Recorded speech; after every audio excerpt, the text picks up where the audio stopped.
নমস্কার, প্রণতি রান্নাঘরে আরেকটি ভিডিওতে সকলকে স্বাগত।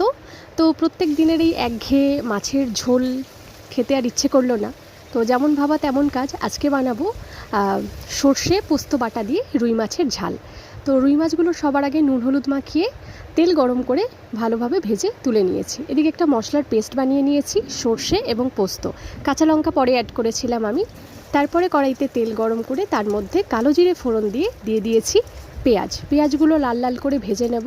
তারপরে এর মধ্যে অ্যাড করেছি লাল লাল টমেটোগুলো নরম হওয়া পর্যন্ত অপেক্ষা করব। টমেটো ঠিক এরকম নরম হয়ে গেলে পেঁয়াজের সাথে তার মধ্যে লবণ, লঙ্কা গুঁড়ো আর হলুদ গুঁড়ো দিয়ে খুব ভালোভাবে মশলাটা সামান্য জল দিয়ে কষিয়ে নিয়েছি।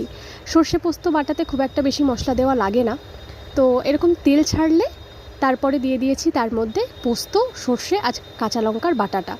এটা মিশিয়ে নিয়ে খুব ভালোভাবে কষিয়ে নেব, একদম জলটা শুকনো হয়ে যাওয়া পর্যন্ত।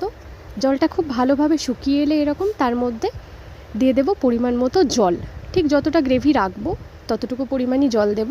ঝোলটা খুব ভালোভাবে ফুটে উঠেছে, এবারে মাছগুলোকে অ্যাড করে দিয়েছি।